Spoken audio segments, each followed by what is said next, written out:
wa Tanzania, kazi endelee, kazi na utu, tunasonga mbele.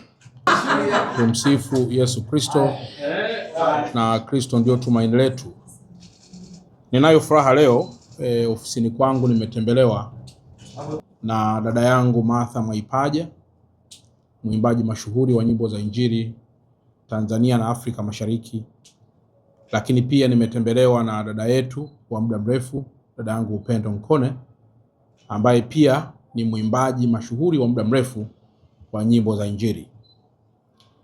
Sambamba na kutembelewa huku, kwanza nimefarijika sana na kuwaona katika ofisi yetu, kwa sababu moja ya dhamira ya Mheshimiwa Rais wa Jamhuri ya Muungano wa Tanzania ni kuhakikisha sisi viongozi wa serikali tunakuwa viongozi katika sekta zote bila kubagua ama kuiacha nyuma sekta yoyote.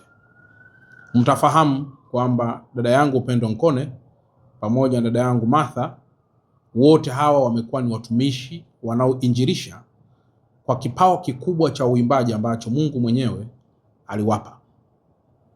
Kwa hiyo hivi punde, siku chache zilizopita, niliona kidogo sintofahamu katika mitandao ya kijamii, lakini nikapata nafasi ya kuzungumza na dada zangu kwa mmoja mmoja, lakini nikaangalia dhamana kubwa sana walionayo, na hasa kwa followers wao ni wengi sana, lakini kila mmoja amezungumza mambo mazuri na ambayo kwa lugha nyepesi yanakwenda kujenga undugu na kuimarisha zaidi Injili hapa ndani Tanzania na pengine hata nje ya mipaka ya taifa letu.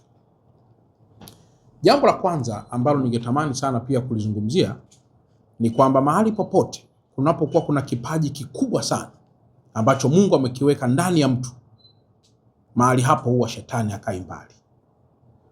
Shetani huwa anaweza kufanya kazi. Yupo mtu anaweza akasema, sasa mbona mchungaji anadondoka, au mbona mwimbaji anadondoka, au mbona askofu anadondoka. Sisi ni wanadamu tu. Hata tungelikuwa na mapambo ya namna gani, tunabaki kuwa wanadamu na ubinadamu wetu. Na ndio maana Mungu siku zote, kila tunapodondoka, tunapaswa kuutazama msalaba na kunyanyuka upya na kuweza kuziomba toba kila mara tunapodhani kwamba tumemkosea Mungu. Kwa hiyo nitoe rai kwa Watanzania na hasa waimbaji wote wa nyimbo za Injili kwamba sisi ni Wakristo, ni Waislamu, lakini ni followers wa mtu yote ambaye Mungu ameweka kipaji kwake. Sisi ni followers wa dada Upendo Nkone, sisi ni followers pia wa dada yangu Martha Mwaipaja. Na mkiangalia kuna hadi waimbaji wengine wako katika taifa jingine huko ambao wametendi mpaka kuiga sauti za waimbaji wetu wa ndani ya taifa letu. Maana yake kuonyesha kwamba wako kwenye taifa jingine, lakini ma role model wao wako kwenye taifa letu. Sasa hiyo pia kwetu ni kitu kikubwa sana ambacho kinaweza kaendelea kulitangaza taifa letu, lakini zaidi pia ni kitu kikubwa ambacho kinawezekana kikaendelea kuinjilisha na wengine kubadilika na pengine kuwa watu wema zaidi. Dada Martha aliwahi kuimba wimbo wake moja, anasema sipiganagi mwenyewe. Lakini ukimwangalia pia dada yangu Upendo aliwahi pia kuimba wimbo wake moja wa usifurahi juu yangu. Nyimbo hizi mbili ukiziangalia zinatoa message kwamba unapopata jambo lolote gumu mbele yako, inamaanisha sipigani nao, upigani peke yako. Lakini dada Upendo anakuja kujibu tena, hata kama wimbo wake ndio mkongwe zaidi, ni kwamba mwenzako yoyote anapopita katika jaribu la aina yoyote, usimfurahie. Usifurahie juu yangu. Na ndio maana pia dada yangu Martha kaimba naye kwamba sipiganagi mwenyewe. Maana yake sipigani mwenyewe katika kila jambo ambalo tunakuwa tunalipata. Sasa nyimbo hizi mbili ni mfano tu mdogo, lakini toshe tu kusema kwamba dada Upendo na dada yangu Martha ni ndugu na ni marafiki. Ni dada na ni mama kwa mwenzie, na kwamba hawawezi kutenganishwa kwa maneno ya mtaani. Na watu wote tunapoona kuna jambo lolote, tusitumie mianya hiyo kuweza kukuza na kupasua zaidi Injili katika taifa letu, tukajikuta sasa tunabaki na watu ambao sio waimbaji na upotofu katika taifa ukawa unaendelea. Kuna mwimbaji mwingine pia nimemsikia mahali fulani, nitampigia pia simu kuweza pia kumsihi kwamba mahali popote unapogundua kuna jambo lolote, basi usishiriki kuongeza mpasuko, bali shiriki kuwa mpatanishi, kwa sababu mpatanishi ana thamani kubwa sana katika jambo lolote, au ana thamani kubwa sana katika makuzi ya taifa letu. Kwa hiyo baada ya kusema haya, ndugu zangu, mimi naendelea kushukuru sana dada yangu Martha Mwaipaja kwa kuja na kunitembelea, lakini kushukuru sana dada yangu Upendo Nkone kwa kuja na kunitembelea. Na msisite wakati wowote ule kutembeleana, iwe ni kwenye ofisi zetu za serikali. Kwa sababu hata kama ni mwimbaji, huwezi ukawa ofisi yako wewe ni ya mchungaji tu au ni ya askofu tu. Hapana, hata ofisi za serikali zinakuhusu, kwa sababu nyinyi pia ni wafanyabiashara, nyinyi pia mna kazi nyingine, mnahitaji pia ofisi za serikali ziweze pia kutatua baadhi ya kero ambazo mnaweza mkawa nazo. Kwa baada ya kusema haya, nitumie tena nafasi hii kuwashukuru, lakini kuwakaribisheni hapa katika ofisi yetu, angalau kwa kuwa tupo na wenzetu hawa, mzungumze kwa kidogo tu. Kwanza kumshukuru Mungu kwa kikao chetu ambacho tumeweza kukaa, lakini pili kuwaambia Watanzania kwamba sisi ni ndugu kuliko uadui ambao pengine mtu mwingine anaweza kuukuza na kuusemea mahali popote. Baada ya kusema haya, nawashukuru. Tunamshukuru Mungu kwa kutusaidia leo tulifika hapa kwa ajili ya kumuona mheshimiwa kwa mkoa kwa ajili ya changamoto ambayo ilitokea kidogo mtandaoni kwa ajili ya kutengeneza.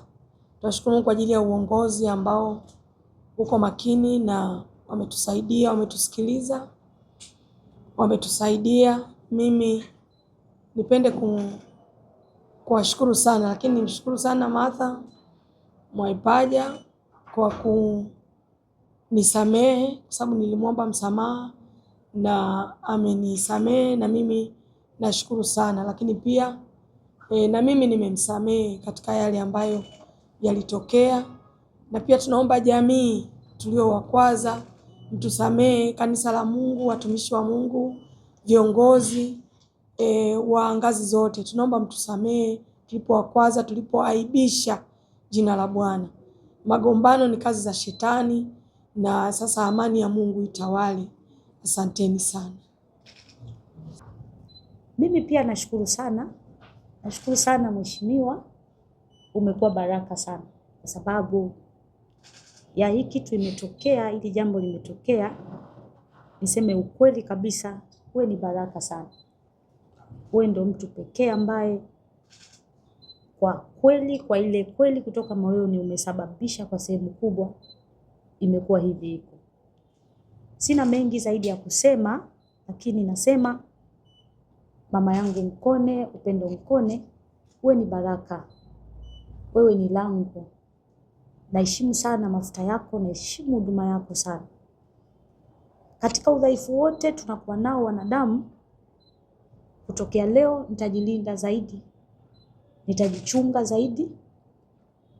Yamkini kuna mahali nilikuumiza ikakaa moyoni na sijui, mahali najua au unajua, nirehemu tu.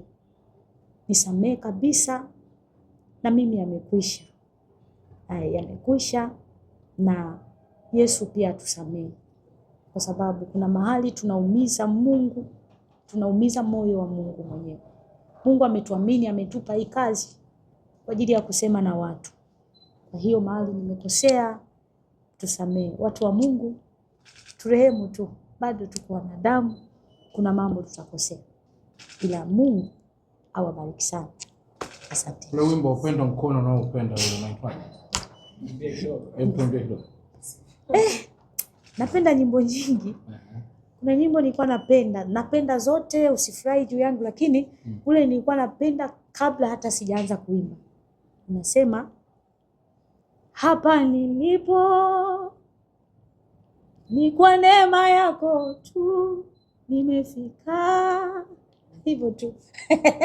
Ni kwa nguvu zako tu umenishika mkono. Nilikotoka ni mbali sana. Nitolewa mbali na Mungu. Mungu awabariki sana. Asante sana. Asante. Asante sana.